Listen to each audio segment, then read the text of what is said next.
जनाजा कंधों पर था, कुरान सीने पे रखा हुआ है। जनाजे को लोग लेके चलते रहे, कुरान सीने और कफन के बीच में छुपा हुआ है। फिर ला करके नमाज जनाजा पढ़ी जाती है। कुरान अब भी मरने वाले के सीने और कफन के बीच में रखा हुआ है, कब्र में उतारा जाता है। कुरान फिर भी मरने वाले के सीने और जनाजे के सीने के और कफन के बीच में रखा होता है। कुरान सीने के और कफन के बीच में आखिरी तख्ता लगा दिया जाता है। जैसी तख्ता लगा करके मिट्टी डाल के अपने लौट आते हैं, फिर कुरान उसके सीने से निकल के बाहर आता है और उसके चेहरे से कफन खोल के कहता है, परेशान ना हो, मैं तेरा साथ देने के लिए आ गया हूँ। इतने में अल्लाह के हिसाब वाले फरिश्ते आ जाते हैं। आके जैसे कि हिसाब की बात करते हैं, वो कुरान एक नूरानी शक्ल में खड़े होकर कहता है, तुम कौन हो और क्यों आए हो? कहा हम रब के फरिश्ते हैं, इसका हिसाब लेने के लिए आए हैं। वो कुरान कहता, खबरदार, इसे तकलीफ ना देना, इसे कोई परेशान ना करना। कहा किस लिए? कहा ये मेरी तिलावत करने वाला है और अल्लाह ने मुझसे वादा कर लिया है, जो तेरा हो जाएगा वो मेरा हो जाएगा। फरिश्ते कहते हैं, सुनो, अगर तू खुदा का है तो हम भी खुदा के हुक्म से आए हैं। फिर कुरान कहता है, ठहरो, जब तक मैं ना आ जाऊं इसे सोने देना, इसे कोई मत जगाना। ये कह के कुरान अल्लाह के हबीब कहते हैं कि अर्शों पे जाता है, अपने रब से हम कलाम होता है, जाके कहता, मालिक मुझे बता तो सकी, मेरा पढ़ने वाला कब्र में आ गया है, तेरे हिसाब लेने वाले फरिश्ते आ गए हैं, तूने तो वादा किया था जो तेरा हो जाएगा वो मेरा हो जाएगा। ए मेरे परवरदिगार, वो रातों की तन्हाइयों में मुझे पढ़ता रहा, रात के अंधेरे में मुझे सीने से लगा के रखता रहा, अब कब्र के अंधेरे में आ गया है। अब मेरी जिम्मेदारी है कि मैं उसका साथ दूं खड़े होकर। मेरे मालिक बता तो सकी, तेरे फरिश्ते आ गए हैं, वो मेरा चाहने वाला, वो मेरा मानने वाला। ए मेरे परवरदिगार, उससे हिसाब के फरिश्तों को वापस बुला ले। अल्लाह से बात करके जब कुरान वापस आता है, आकर के देखता है तो कोई फरिश्ता वहां नहीं होता है। वो पूछता है, कहां चले गए? उठा करके कुरान वाले से कहता है, तुझे परेशान तो नहीं किया? वो कहता है, नहीं नहीं। तुझे थकाया तो नहीं? कहा नहीं नहीं। कहता, ठहर जा। फरमाया अल्लाह के हबीब ने, थोड़ी देर होती है, फिर जब वो पूछता है बंदा, यार तू बता दे, सगा भाई तो छोड़ के चला गया, बाप ने मिट्टी डाल दी है, तू कौन है जो कब्र में आ गया है? वो कहता, ये न पूछ मैं कौन हूं, ऊपर निगाह उठा के देख। जब मरने वाला कुरान का कारी, कुरान से प्यार करने वाला नजर उठा के देखता है, हजारों फरिश्तों की जमात नजर आती है। वो इसकी कब्र में उतरती है, चार तोहफे लेकर के कब्र में आती है। पहले जन्नत का गद्दा बिछाया जाता है, फिर जन्नती चादर बिछाई जाती है, फिर जन्नती तकिया दिया जाता है। तीन चीजें ये हो जाती है। चौथी चीज जो दी जाती है वो जन्नत की चादर होती है, शानदार चादर होती है। फरिश्ते देख के कहते हैं, सुन, अगर तुझे जन्नत की ठंडी हवा से ठंड लगने लग जाए तो इस चादर को ओढ़ लेना। जन्नत की कंदील ला करके कब्र रोशन कर दी जाती है। अल्लाह अकबर। जब वो जाने लगता है, अब ये कब्र वाला पूछता है, अब तो बता दे तू कौन है, तुझसे मेरा रिश्ता क्या है? फिर कुरान मुस्कुरा के कहता है, तूने मुझे नहीं पहचाना, मैं वही हूँ जो तन्हाई में तेरे साथ रहता था, महफिल में तेरा साथ देता था। आज तक तूने दुनिया में मुझे नहीं छोड़ा, आराम से लेट, मैं फिर आऊंगा, मैं तुझे जन्नत में जाने तक छोड़ नहीं सकता। जिंदाबाद नारे तकबीर, नारे रिसालत, मसलके आला हजरत, जिंदाबाद जिंदाबाद। बरेलवी है ना सारे हैं? यहाँ सुले कुल्ली तो नहीं बैठा कोई, वहां भी नहीं ना, सारी सुननी है। तो फिर आला हज़रत के नाम पे बोलना चाहिए ना, सुभान अल्लाह। लुत्फ उनका आम हो ही जाएगा, शाद हर नाकाम हो ही जाएगा। जान दे दो वादे दीदार पर, नकद अपना दाम हो ही जाएगा। बेनिशानों के निशा मिटते नहीं, मिटते मिटते नाम, मिटते मिटते नाम हो ही जाएगा। ऐ रजा, हर काम का एक वक्त है। ऐ रजा, हर काम का एक वक्त है। दिल को भी आराम, आप भी बोले, दिल को भी आराम हो ही जाएगा। आज दारुल उलूम गुलाम मोहम्मद, यही है ना मदरसे का नाम, गुलामान मोहम्मद, दारुल उलूम गुलामान मोहम्मद। इस इदारे से 7 बच्चे फारिग हुए। कितने? सबसे पहले तो मैं मुबारकबाद पेश करता हूं अरकान कमेटी और हुजूर के उन तमाम गुलामों को जिन्होंने खून पसीने की हलाल कमाई इस इदारे में लगाई और इस इदारे ने उनकी कुर्बानियों के बदले में 7 फारिग अता फरमा दिए गए। ये बड़ी मसर्रत की बात है कि आज तकरीबन इस इदारे का 5वां या 6ठा 7वां है दस्तारबंदी का प्रोग्राम हो रहा है। 7वां जलसा है और 7 ही फारिगीन है। माशाअल्लाह माशाअल्लाह माशाअल्लाह, सलामत रहो। 7वां जलसा और 7 ही फारिगीन हैं। और सैयद साहब क़िबला फरमा रहे हैं 7 ही फरवरी है। सुभान अल्लाह सुभान अल्लाह। 7वां साल, 7वां साल जलसे का 7 ही फारिग और अरे बोलो 7 ही फरवरी हो गई है।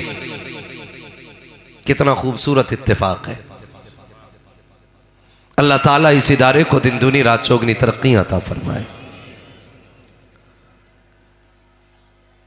ये जो 7 बच्चे बैठे हुए हैं ना एक लाइन में, जिसके सीने में भी धड़कता हुआ दिल है, वो इन्हें देख के ये सोच रहा होगा काश इस जगह एक मेरा बेटा भी बैठा होता। ऐसे ही है कि नहीं? हाँ, अभी बोल लो, मुझे पता बाद में तो आप बोलोगे नहीं क्योंकि मैं इतना कड़वा बोलूंगा, बाद में खुद ही ताले लग जाते हैं। हर बंदा ये चाहता है काश एक मेरा बेटा भी हाफिज कुरान होता। लेकिन याद रखिए, इल्म सिर्फ मेहनत से नहीं, खुदा की रहमत से मिला करता है। इल्म के वारिस उनकी नस्लों में पैदा होते हैं जो इल्म वालों से प्यार करते हैं, जिन्हें इल्म वालों से मोहब्बत होती है। अल्लाह उनकी नस्लों में इल्म वाले पैदा फरमा देता है। और जो इल्म वालों से नफरत करते हैं या उनकी तौहीन करते हैं, अल्लाह उनकी नस्लों से इल्म की बरकत उठा लिया करता है। फिर उनकी नस्लों में आलिम पैदा नहीं होते हैं, उनकी नस्लों में आलिम पैदा नहीं होते हैं। ये उन्हीं की नस्लों में पैदा होते हैं जो उलमा से और इल्म वालों से प्यार करते हैं। आज जो ये 7 बच्चे फारिग हो रहे हैं, यकीनन ये अच्छी नस्ल के हैं, अच्छे घराने के हैं, अच्छी माओं की अच्छी तरबियत है और यकीनन अच्छे बाप ने अच्छी कमाई खिलाई होगी। ये सारी चीजें अहम होती हैं इल्म दीन के लिए। बहुत गौर से सुनिएगा, सारी चीजें बहुत अहम होती हैं। आज जिस जमीन में बैठे हुए हैं, जहां तक मुझे याद है, मरहूम हाजी गुलाम मोहम्मद साहब, अल्लाह उनकी कब्र पे अपनी रहमतों गुफरान की बारिशें फरमाए। आमीन। मुझे याद है अच्छी तरह, जब मैं कादरिया में पढ़ता था और छोटा था, तब मेरे वालिद साहब से इनके ताल्लुकात बहुत अच्छे थे। इसी जमीन के लिए सैयद साहब, इन्होंने मेरे वालिद साहब से कहा था कि कारी साहब, मैं इदारे के लिए अपनी जमीन देने के लिए तैयार हूं, आप उसको चलाने की जिम्मेदारी उठा लें। सुभान अल्लाह सुभान। चूंकि हमारा खुद एक इदारा शाहपुर में चलता था और आज भी चलता है, तो हमारे वालिद साहब ने कहा मैं दो जगह इदारे नहीं संभाल पाऊंगा। यकीनन ये जमीन आज उन्हीं की दी हुई जमीन है। ऐसे ही है ना? आप बोल दो उनकी जमीन में बैठे हो यार, ऐसा ही है कि नहीं? दिबल साने वाले कितने लोग हैं, हाथ उठा के बताते हैं जरा। हाँ यार, तभी तो नहीं आ रहे थे पैसे देने के लिए, कम ही लोग हैं। हाँ, मगर जितने आए थे बहुत दिया, बहुत दिया आपने, क्योंकि उसमें आपका भी कसूर नहीं है और लेने वाले की भी जबरदस्ती नहीं है। देता वो है जिससे खुदा चाहता है। बेशक बेशक, ये याद रखिएगा। हाजी गुलाम मोहम्मद साहब ने ये जमीन इस इदारे को दी और वो ये चाहते थे यहां से कुरान की तालीम का फैजान जारी होना चाहिए। आज वो अपनी कब्र के अंदर हैं, लेकिन याद रखिए कि इन फारिगीन के पढ़ने का सवाब अल्लाह उनकी कब्र में पहुंचा रहा है। सुभान अल्लाह, सुभान अल्लाह। और कोशिश कीजिएगा भाई, इसकी थोड़ी गूंज जो बात देर तक रह रही है ना, इसको कम कर दो। कोशिश कीजिएगा हम अपनी जिंदगी में कोई ऐसा काम कर जाएं कि कोई हाथ ना भी उठाए, सवाब हमारी कब्रों में जारी हो जाए। इंशाअल्लाह। मौत सबको आनी है। मौत, इतना डर के ना बोलो मलाकुल मौत कहीं यहीं ना आ जाए। मौत सेटिंग सही कर बाबू यार, क्या मौत सबको आनी है। बेशक। ऐसा काम कर जाओ कि अगर कोई हाथ ना भी उठाए बख्शिश के लिए, तो फिर भी अल्लाह के करम के दरवाजे हमारी कब्रों में खुले रहने चाहिए। सुभान अल्लाह। बेशक, बेशक। और ऐसे काम कब हो सकते हैं? ऐसे काम तभी हो सकते हैं जब हम कुरान से या कुरान वालों से या इनसे निस्बत रखें, इनसे मोहब्बत रखें या इनकी खिदमत करें। यह तभी हो सकता है, वरना हुए नाम वर बे निशां कैसे कैसे, जमी खा गई आसमां कैसे कैसे। आज अल्लाह का शुक्र है इस इदारे में 4 लोग पढ़ाने वाले हैं, 6 लोग पढ़ाने वाले। आज इस इदारे में 6 लोग पढ़ाने वाले हैं और तकरीबन 55-60 बच्चे बाहर के यहां रहने वाले। सुभान अल्लाह, सुभान। पीपल्स आने वालों, इस बात पे तो मुबारकबाद पेश करूंगा कि आप उनका पूरा खाने का इंतजाम संभाले हुए हैं। सुभान अल्लाह। बेशक। आप मुबारकबाद के मुस्तहिक हैं कि आप उनका पूरा इंतजाम संभाले हुए हैं। और यह दर्द उन्हीं को हो सकता है जिन्हें दीन की कदर मालूम होती है, बेशक। जिन्हें पता होता है दीन हम तक कैसे पहुंचा है। सिर्फ वही लोग जानते हैं कि कुरान कितना कीमती है, वरना जिसने कुरान की कीमत न समझी उसने कुरान को सिर्फ तीजे में पढ़ने के लायक समझा, अब्बा की कब्र पे पढ़े जाने के लायक समझा। मगर याद रखिएगा, कुरान सिर्फ मुर्दों के लिए नहीं आया, कुरान जिंदों के लिए भी आया है। बेशक, बेशक। आज जिंदों को कदर नहीं। हमारे इस पिपलसाने के अंदर बड़ा बड़ा जमींदार पड़ा है, बड़े बड़े पैसे वाले आपको मिल जाएंगे, बड़े बड़े बिजनेसमैन मिल जाएंगे, लेकिन गिनती के कुरान पढ़ने वाले मिलेंगे। अल्लाह करे बर्दाश्त हो जाए, मैं कड़वा बोलने लगा हूं। कितने फारिग हो रहे हैं? 7। इसमें एक बच्चा पीपलसाने का है, उबैद रजा। माशाअल्लाह, सुभान। बड़ी दिल से दुआ, अल्लाह करे ये पूरी जिंदगी कुरान की खिदमत में ला। एक बच्चा माशाअल्लाह हाफिज हुआ है और एक बच्चा कारी बन गया है। सुभान अल्लाह। आप बोलो सुभान अल्लाह। एक बच्चा हाफिज बन गया है और एक कारी बन गया है। आप पूरा पीपलसाना छान मारो, आपको दौलत वाले बड़े मिल जाएंगे, लेकिन कुरान पढ़ने वाले बड़े कम मिलेंगे। हम फ्री की जन्नत चाहते हैं सारे के सारे। सारों का नजरिया यह है कि जन्नत फ्री में मिल जाए। जन्नत इतनी सस्ती नहीं है जितनी हम सोचते हैं। जन्नत के लिए मेरे नबी के चचा ने अपने कलेजे के टुकड़े दिए हैं, तब जाके हमारे लिए रास्ता आसान हुआ है। बेशक। सहाबा के बच्चों की लहू से दीन की बुनियाद को सींचा गया है, तब जाके कुरान हम तक आया है। माओ ने अपने लाल दिए हैं, तब जाके कुरान हमें मिला है। बेशक। औरतों ने सुहाग की कुर्बानियां दी हैं, तब जाके दीन हमें मिला है।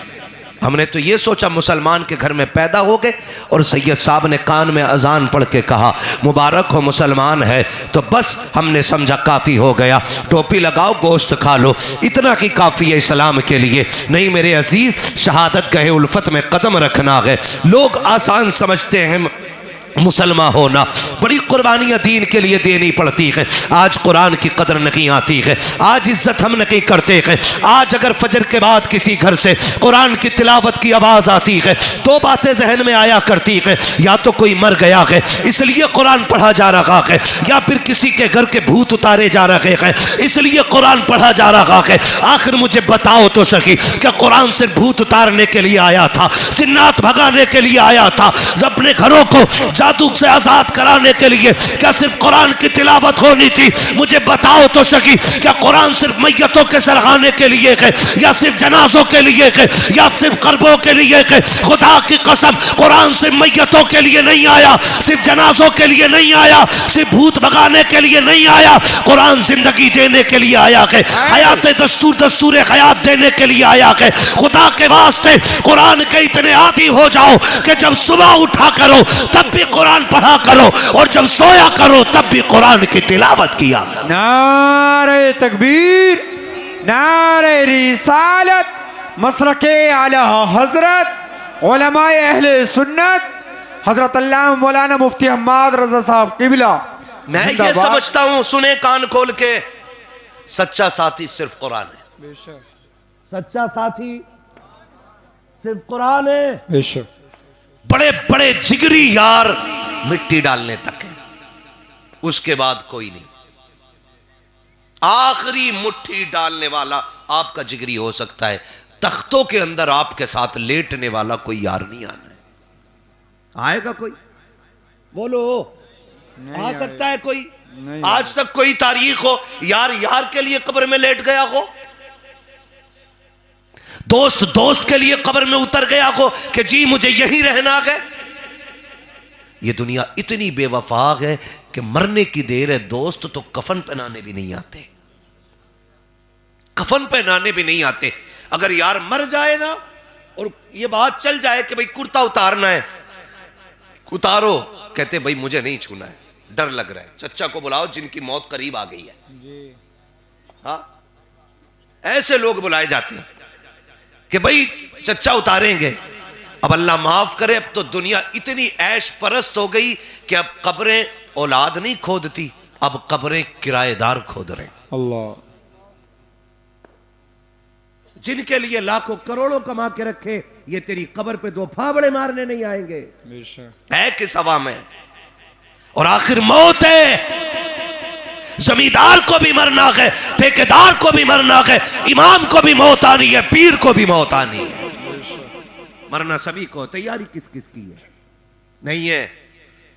हाँ, हकीकत ये कुरान पढ़ने वाले खत्म हो गए, मजबूरी में लोग कुरान पढ़ रहे हैं, मैयत के लिए, तीजे के लिए, जिन्नात भगाने के लिए, वरना कोई कुरान पढ़ने को तैयार नहीं। हाजी गुलाम मोहम्मद साहब, मैंने उनको देखा, उनका कुरान से इश्क ऐसा था, जिस पहर भी आप उनकी दुकान के आगे से गुजरो, जोहर का वक्त हो, असर का वक्त हो, मगरिब के बाद हो, ईशा का बाद हो, अगर वो दुकान पे मिलते थे या कुर्सी डाल के बाहर बैठते थे, हर लम्हा उनके हाथ में कुरान रहा करता था। वो उठते बैठते कुरान पढ़ते थे, चलते फिरते कुरान पढ़ते थे। अल्लाह अकबर, ऐसा आशिक कुरान का जो आपके पीपलसाने के अड्डे पे बैठता था, हर लम्हा कुरान पढ़ता था, और कुरान ने उनकी मोहब्बत का यह सिला दिया कि सुन, तू कुरान पढ़ते पढ़ते दुनिया से जा रहा है, एक ऐसा बाग लगेगा तेरी जमीन के ऊपर कि तू कब्र के नीचे होगा और तेरी जमीन पे कुरान का जश्न मनाया जाता रहे। जिंदाबाद जिंदाबाद, वाह वाह वाह, सुभान अल्लाह। ये जो आज जलसा हो रहा है ना,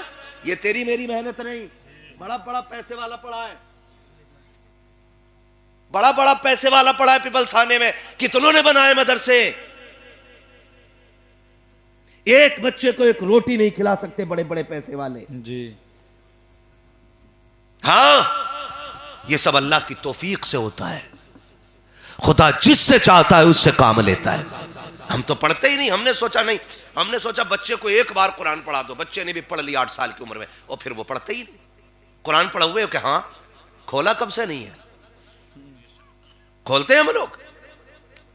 नहीं, हमें अंधा कर दिया, हमें दौलत की चमक ने अंधा कर दिया, हमें अमीरी ने अंधा कर दिया, ये ऊंची इमारतों के ख्वाब ने हमें इतना अंधा कर दिया, हम कुरान से दूर होते जा रहे हैं। कोई फर्क नहीं पड़ता है जनाजा गरीब का हो या अमीर का हो। किसी अमीर के जनाजे पे तुमने सोने का ताज नहीं देखा होगा, किसी गरीब के जनाजे पर लोगों को जूते मारते नहीं देखा होगा। जिस शान से अमीर का जनाजा उठता है, उसी शान से गरीब का जनाजा उठता है। जिस शान से गरीब की कब्र बनाई जाती है, उसी शान से अमीर की कब्र बनाई जाती है। फिर अंधे क्यों हो गए हो? क्या तुम्हें लगता है ये 40वें के खाने बख्शवा लेंगे, तीजे की रोटी बख्शवा लेगी? वो जने जिसमें पढ़ने वाले पढ़ते कम है, बातें ज्यादा करते हैं, ये बख्शवा लेंगे? खुदा की कसम, धोखे में मत आना, इनके भरोसे मत रहना, अपने हिस्से का काम कर जाओ, ताकि अगर कोई तीजा ना भी करे तुम कब्र में लेटे रहो और सवाब खुदा की रहमतों की शक्ल में तुम्हारी कब्र में आता है। वाह वाह वाह वाह, जिंदाबाद जिंदाबाद। ऐसे काम करके जाओ,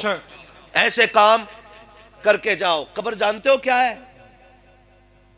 जी सुने जरा, एक शेर पढ़ दिया किसी ने, मुझे देखकर जहन्नम को भी आ गया पसीना। तो शराबी भी सोच रहा, हाँ मुझे देख के तो आ गई। ब्याजुआ भी सोच रहा कि मुझे देख के जहन्नम को पसीना आएगा।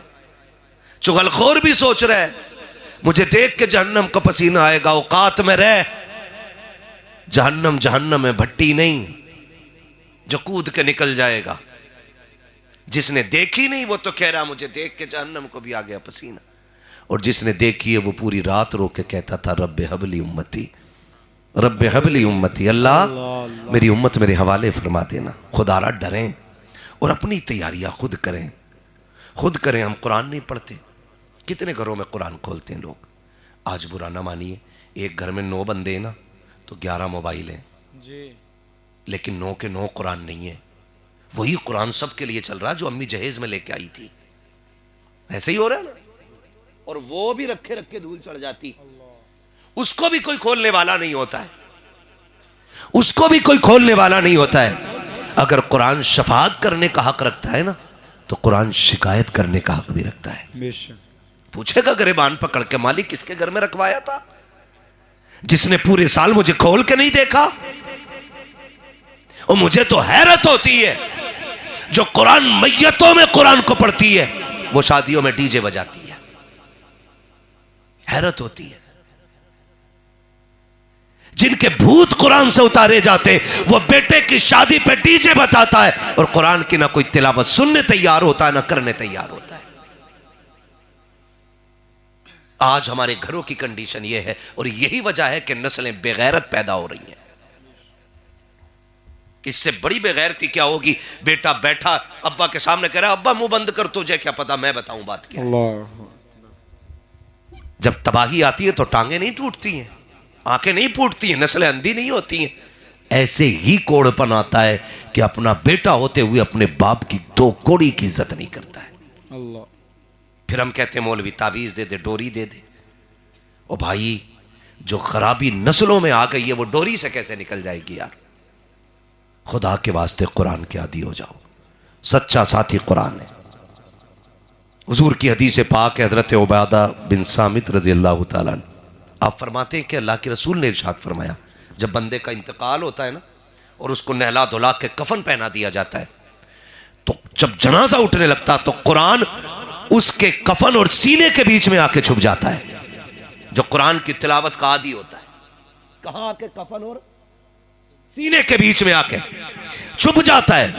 जनाजा कंधों पर था, कुरान सीने पे रखा हुआ है। जनाजे को लोग लेके चलते रहे, कुरान सीने और कफन के बीच में छुपा हुआ है। फिर ला करके नमाज जनाजा पढ़ी जाती है। कुरान अब भी मरने वाले के सीने और कफन के बीच में रखा हुआ है, कब्र में उतारा जाता है। कुरान फिर भी मरने वाले के सीने और जनाजे के सीने के और कफन के बीच में रखा होता है। कुरान सीने के और कफन के बीच में आखिरी तख्ता लगा दिया जाता है। जैसी तख्ता लगा करके मिट्टी डाल के अपने लौट आते हैं, फिर कुरान उसके सीने से निकल के बाहर आता है और उसके चेहरे से कफन खोल के कहता है, परेशान ना हो, मैं तेरा साथ देने के लिए आ गया हूँ। इतने में अल्लाह के हिसाब वाले फरिश्ते आ जाते हैं, आके जैसे ही हिसाब की बात करते हैं, वो कुरान एक नूरानी शक्ल में खड़े होकर कहता है, तुम कौन हो और क्यों आए हो? कहा हम रब के फरिश्ते हैं, इसका हिसाब लेने के लिए आए हैं। वो कुरान कहता, खबरदार, इसे तकलीफ ना देना, इसे कोई परेशान ना करना। कहा किस लिए? कहा ये मेरी तिलावत करने वाला है और अल्लाह ने मुझसे वादा कर लिया है जो तेरा हो जाएगा वो मेरा हो जाएगा। फरिश्ते कहते हैं, सुनो, अगर तू खुदा का है तो हम भी खुदा के हुक्म से आए हैं। फिर कुरान कहता है, ठहरो, जब तक मैं ना आ जाऊं इसे सोने देना, इसे कोई मत जगाना। ये कह के कुरान अल्लाह के हबीब कहते हैं कि अर्शों पे जाता है, अपने रब से हम कलाम होता है, जाके कहता मालिक मुझे बता तो सकी, मेरा पढ़ने वाला कब्र में आ गया है, तेरे हिसाब लेने वाले फरिश्ते आ गए हैं, तूने तो वादा किया था जो तेरा हो जाएगा वो मेरा हो जाएगा। ए मेरे परवरदिगार, वो रातों की तन्हाइयों में मुझे पढ़ता रहा, रात के अंधेरे में मुझे सीने से लगा के रखता रहा, अब कब्र के अंधेरे में आ गया है, अब मेरी जिम्मेदारी है कि मैं उसका साथ दूं खड़े होकर। मेरे मालिक बता तो सकी, तेरे फरिश्ते आ गए हैं, वो मेरा चाहने वाला, वो मेरा मानने वाला। ए मेरे परवरदिगार, उससे हिसाब के फरिश्तों को वापस बुला ले। अल्लाह से बात करके जब कुरान वापस आता है, आकर के देखता है तो कोई फरिश्ता वहां नहीं होता है। वो पूछता है कहां चले गए, उठा करके कुरान वाले से कहता है तुझे परेशान तो नहीं किया? वो कहता नहीं नहीं। तुझे थकाया तो नहीं? कहा नहीं नहीं। कहता ठहर जा। फरमाया अल्लाह के हबीब ने थोड़ी देर होती है, फिर जब वो पूछता है बंदा यार तू बता दे, सगा भाई तो छोड़ के चला गया, बाप ने मिट्टी डाल दी है, तू कौन है जो कब्र में आ गया है? वो कहता ये न पूछ मैं कौन हूं, ऊपर निगाह उठा के देख। जब मरने वाला कुरान का कारी, कुरान से प्यार करने वाला नजर उठा के देखता है, हजारों फरिश्तों की जमात नजर आती है, वो इसकी कब्र में उतरती है, चार तोहफे लेकर के कब्र में आती है। पहले जन्नत का गद्दा बिछाया जाता है, फिर जन्नती चादर बिछाई जाती है, फिर जन्नती तकिया दिया जाता है। तीन चीजें ये हो जाती है। चौथी चीज जो दी जाती है वो जन्नत की चादर होती है, शानदार चादर होती है। फरिश्ते देख के कहते हैं सुन, अगर तुझे जन्नत की ठंडी हवा से ठंड लगने लग जाए तो इस चादर को ओढ़ लेना। जन्नत की कंदील ला करके कब्र रोशन कर दी जाती है। अल्लाह अकबर। जब वो जाने लगता है, अब ये कब्र वाला पूछता है अब तो बता दे तू कौन है, तुझसे मेरा रिश्ता क्या है? फिर कुरान मुस्कुरा के कहता है तूने मुझे नहीं पहचाना, मैं वही हूं जो तन्हाई में तेरे साथ रहता था, महफिल में तेरा साथ देता था, आज तक तूने दुनिया में मुझे नहीं छोड़ा, आराम से लेट, मैं फिर आऊंगा, मैं तुझे जन्नत में जाने तक छोड़ नहीं सकता। जिंदाबाद। नारे तकबीर, नारे रिसालत, मसलके आला हजरत, जिंदाबाद जिंदाबाद। अल्लाह अकबर। ये कुरान पढ़ने के आदि, खुदा के वास्ते जरूरी नहीं है हाफिज पढ़ेगा तब ये फजीलत हासिल होगी। आप देख के कुरान पढ़ें, सुबह उठ के सूरह यासीन शरीफ की तिलावत किया करो, सोने से पहले सूरह मुल्क पढ़ा करो। सूरह मुल्क पढ़ेंगे इंशाअल्लाह, इंशाअल्लाह आदी हो जाओ। अगर आप पढ़ना ना भी जानते हो ना तो कुरान वो किताब है जिसे छूना भी इबादत। बोलो सुभान अल्लाह। जिसे देखना भी इबादत, जिसे चूमना भी इबादत, जिसे आंखों से लगाना भी इबादत है। अगर हम नहीं जानते पढ़ना तो कम से कम पाक साफ होकर के सुबह अपने कुरान को चूमें, उसको देखें, यही सोच के देखें कि हम उन कलिमात को देख रहे हैं जो रब ने महबूब के सीने पे नाज़िल फरमाए थे। सुभान अल्लाह। यही सोच के देख लिया, कुरान को देख लिया करें ताकि अल्लाह हमारी दुनिया भी बेहतर कर दे और आखिरत भी बेहतर कर दे। याद रखिएगा कुरान सबसे बड़ी दौलत है। बेशक। अगर हमें ये नहीं आता तो कुछ नहीं आता है जी। सीधी बात है।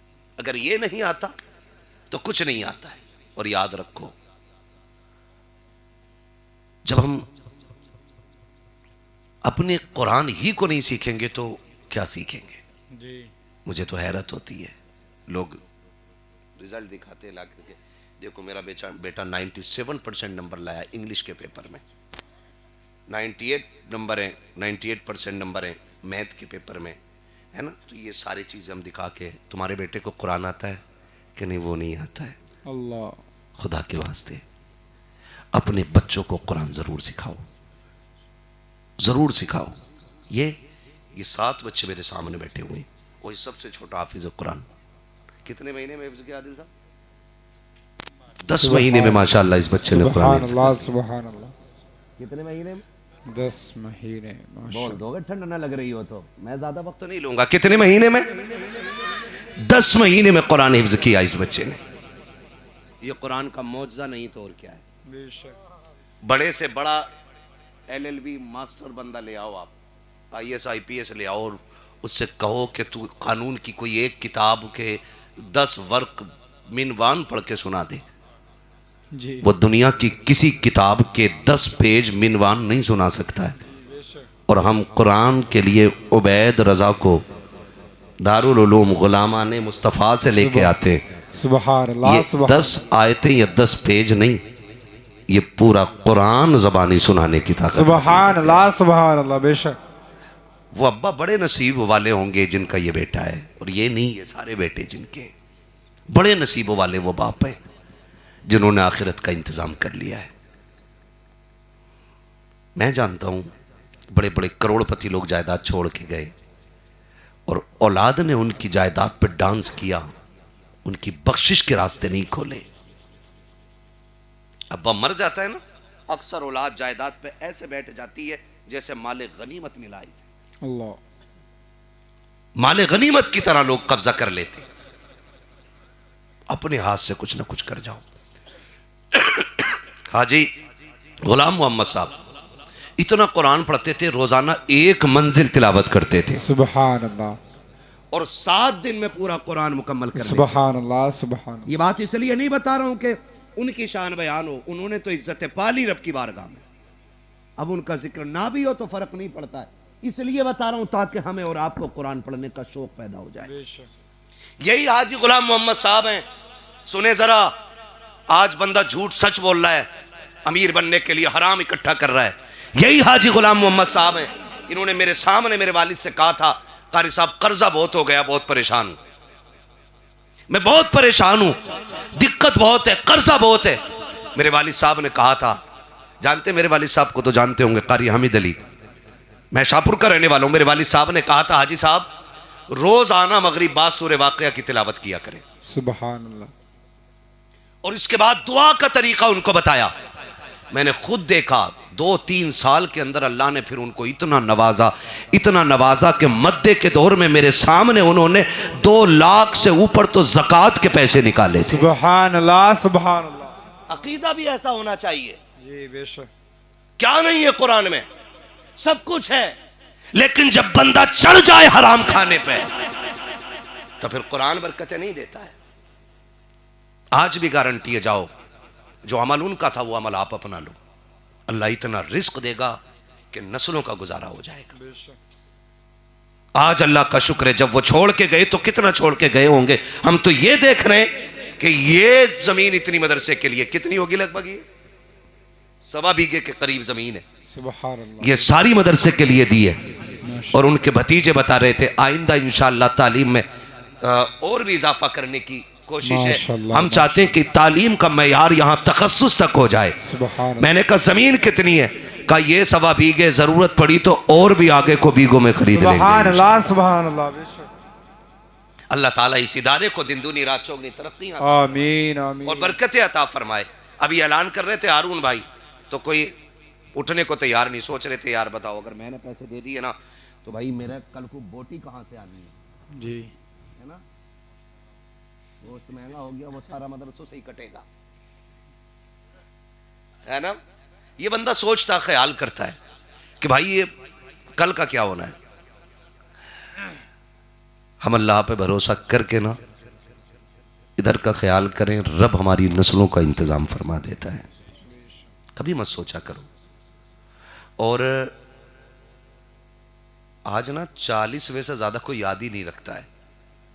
40वें तक बड़ी चहल पहल है, अब्बा की कब्र पे जा भी रहा, फूल भी डाल लिया, जैसी 40वां खत्म, अब्बा खत्म। फिर बरसी में आ गए या शब कदर में या शब बारात में, कह रहे मुफ्ती साहब तुम तो थे जनाज में, कहा अब्बा किधर दफन हुए थे, अल्लाह। अब अब्बा बताओ खो गया इसका अब्बा। इस औलाद के लिए हराम हलाल कमाते हैं जी, जिसे बाप की कब्र का निशान भी मालूम ना रह जाए। अल्लाह। कह रहे अब्बा किधर दफन हुए थे, इन्होंने कहा यार थे तो यहीं, तो कुछ नहीं। फिर ये हमारी औलाद ना हमारे बाप की कब्रों के निशान भूल जाती है, अल्लाह। बाप के कब्रों के निशान। अब्बाओं से गुजारिश करूंगा, असल ताल्लुक हमारा आखिरत से। किस चीज से भाई, सारे बोलो, आखिरत से। इंतजाम आखिरत का कीजिएगा। कोशिश कीजिए कब्रें ठंडी हो जाएं, कब्रें ठंडी हो जाएं, उसमें जहन्नम का गढ़ा न बनाया जाए, उसमें राहत का सामान बने। इसलिए आपसे गुजारिश है, ये इदारा है, मैं तो इसका फर्ज देख रहा हूं, है ना। और इदारे का रंग रोगन भी देख रहा हूँ। सच बता रहा हूँ, आज हारून भाई ऐलान कर रहे थे, वो मेरे जहन में बात घूम रही थी कि अगर आज हाजी साहब होते ना तो किसी के आगे हाथ फैलाने की जरूरत ही नहीं पड़ती। वो जीते भी मदरसे के लिए और मरते भी मदरसे के लिए। आज इतनी बड़ी अमानत हमें दे गए, हमारी जिम्मेदारी बनती है कि हम इस इदारे को जितना उन्होंने हमें दिया उससे कहीं ज्यादा आगे बढ़ा के इंशाअल्लाह इसमें तालीम को आगे किया जाएगा। बेशक, करेंगे इंशाअल्लाह। इंशाअल्लाह। घाटा लगा के ना बोले, मुंह से बोले करेंगे इंशाअल्लाह। कोशिश इंशाअल्लाह कोशिश कीजिएगा, अपने बच्चों को पढ़ाएंगे हम और मदरसों का भी ताउन करेंगे। वरना लाख छोड़ जाओ या 10 लाख छोड़ जाओ, अभी तो है ना मेरा मकान, मेरी दुकान, मेरा बिजनेस, मेरा मेरा मेरा, अंधा कर दिया इस मेरे ने, और जबकि वो किसी का नहीं है। मैं हूं या आप हूं, बिल्डिंग कितनी ऊंची बना लो, वो मेरी भी नहीं है, आपकी भी नहीं है, सब कुछ अल्लाह का है। हम और आप क्या हैं फिर? मैं और आप तो खाली मुसाफिर हैं, बेशक खाली मुसाफिर हैं। कितने दिन के लिए आए? 60 साल, 70 साल, 80 साल। उसकी इस कायनात की हमें रखवाली करनी है और फिर हमें चले जाना। फिर किसका नंबर आएगा? हमारे बाद वालों का। यकीन ना हो तो देखो, जिस मकान में आप रह रहे हो ना, जिस पे आज आपके नाम की तख्ती लगी है, आपसे पहले आपके बाप की लगी थी, उनसे पहले उनके बाप की थी, उनसे पहले उनके बाप के नाम की थी, और तुम्हारे बाद तुम्हारी औलाद की, फिर उसकी औलाद की, फिर उसकी औलाद की। ये तख्तियां बदलती रहेंगी, मकान नहीं बदलने, किराएदार बदलते रहेंगे। कोशिश ये कीजिएगा कि जो असली हमारा ठिकाना है कब्र, उसको बेहतर करेंगे इंशाअल्लाह। करेंगे सारे लोग इंशाअल्लाह। इंशाअल्लाह उसको कीजिएगा कि वो हमारी कब्र ठंडी रहे, उसका इंतजाम बेहतर हो जाए। वहां कोई बल्ब नहीं है, वहां कोई ट्यूबलाइट नहीं है, वहां कोई पंखा, कोई फ्रिज, कोई कूलर नहीं है। वहां सबसे बड़ा कूलर यही है, अपने पीछे कुरान पढ़ने वाले छोड़ जाइएगा। ये सबसे बड़ा पंखा हो जाएगा आपकी कब्र के लिए। वहां पे आप कुरान पढ़ने वाले छोड़ जाइएगा। हाँ, अगर आपने ये काम कर लिया तो आप सबसे ज्यादा होशियार आदमी है। होशियार वो नहीं, मैं अक्सर कहता हूं, जिसके पास जमीनें हैं, फैक्ट्रियां हैं, मीलें हैं, वो कामयाब नहीं। कामयाब वो है जिसके पीछे कुरान पढ़ने वाले हैं। ये हाफिज कुरान बैठे, मैं मानता हूं लोगों का नजरिया क्या मिलेगा हाफिज जी बना के? 5,000, 10,000, 15,000। मैं कसम खा के कहता हूं, इन्हें रुपए तो कम मिल सकते हैं, लेकिन इज्जत इन्हें सबसे ज्यादा मिला करती है। बेशक बेशक ऐसे ही है कि नहीं भाई? इज्जत इन्हें सबसे ज्यादा मिला करती है, सबसे ज्यादा इज्जत इनको मिलती है। पूछो, एयरपोर्ट पे जाते, जहां कुर्ता टोपी वाला बैठा होता, वहां करवट में कोई आके भी नहीं बैठता है। हाँ, करवट में भी कोई नहीं बैठता है। आप कितने भी पैसे वाले हो जाओ, क्लीन शेव हो, शूट बूट में हो, तो कंडक्टर कहता हटिए जरा इधर को। बस का कंडक्टर कह देता, जिसके कपड़े कई जगह चपटे होते, हटना जरा इधर को। और आप अगर चेहरा सिर्फ इल्म वाला वाला बना लो ना, उलमा वाला चेहरा सिर्फ, तो आप अगर छोटे भी हैं ना तो कुछ भी नहीं कहेगा, तो मुल्ला जी जरूर कह देता है। बेशक ऐसे ही होता है कि नहीं भाई? तो अल्लाह ने इसमें इज्जतें बड़ी रखी हैं। और छोड़िए, उन्हें उठा के लाओ जो सोने के लुक़मे खाते हैं, मैं इन्हें लेकर के आता हूं जो दाल, पानी, रोटी सारी सूखी गीली खाते हैं। मैं इन्हें लेकर के आता हूं, फिर आके चेक कीजिएगा मुश्किलें किन पे ज्यादा हैं, आफतें किसके साथ ज्यादा हैं।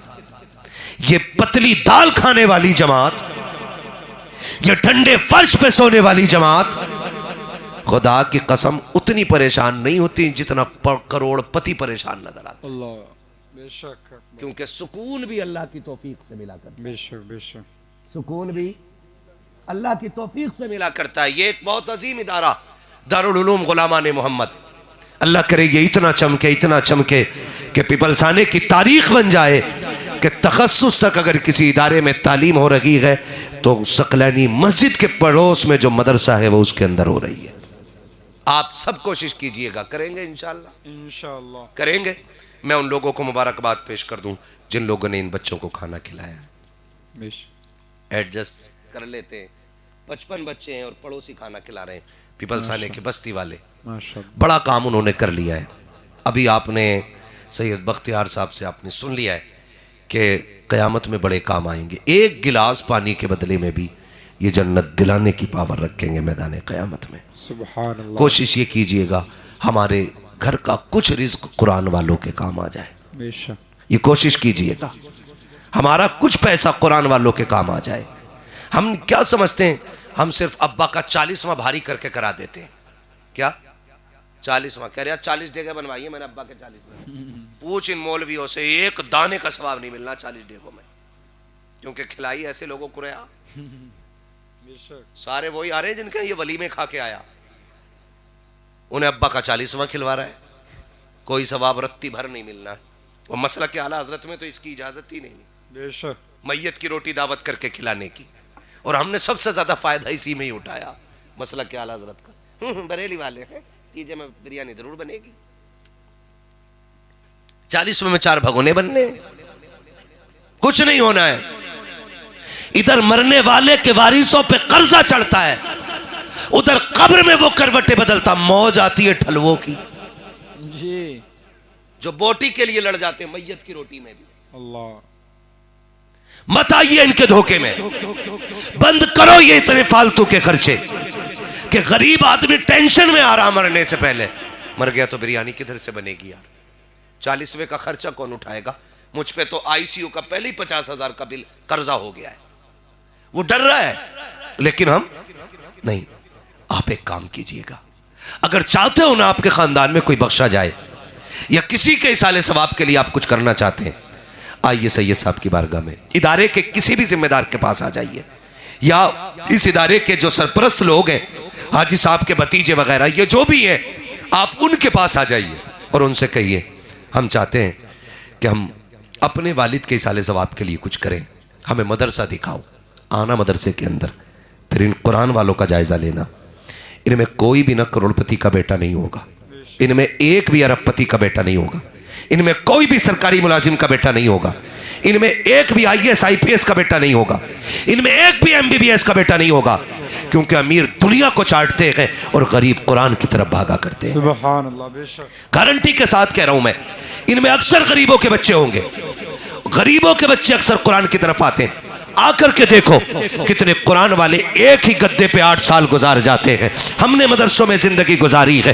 कितने कुरान वाले एक ही जैकेट के अंदर 3-3 साल गुजार देते हैं, एक ही जोड़े कपड़े के अंदर कई साल गुजार जाते हैं, क्योंकि बाप की हैसियत नहीं है कि नए कपड़े बना के दे सके, बाप की औकात नहीं है अच्छे कपड़े बना के दे सके, इसलिए गरीब बच्चे, गरीब बाप की औलादें एक ही जोड़ी कपड़े में वक्त गुजार देते हैं, एक ही गद्दे पे वक्त गुजार जाते हैं। अगर तुम ये चाहते हो कि इसके लिए तुम अगर कुछ कर सको, आओ मदरसे के अंदर, पूछो कुरान वालों से इनको किस चीज की जरूरत है। अगर ये नीचे बैठ के पढ़ते हैं, इनके लिए कालीन का इंतजाम कर दो। अगर ये गर्मी में बैठ के पढ़ते हैं, इनके लिए पंखों का इंतजाम कर दो। अगर ये गर्म पानी पीते हैं, इनके लिए फ्रीजर का इंतजाम कर दो।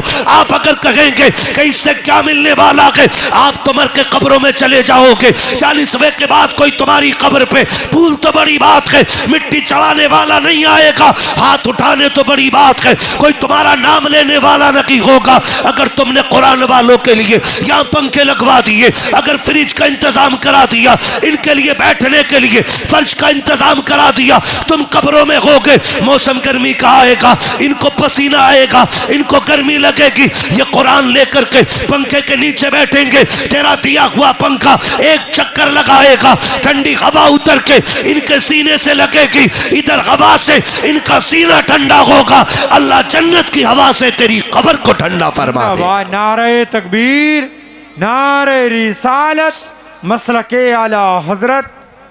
जन्नत का सबसे अच्छा सौदा है मदरसों में पैसा लगाइए, कुरान वालों की खिदमत कीजिए।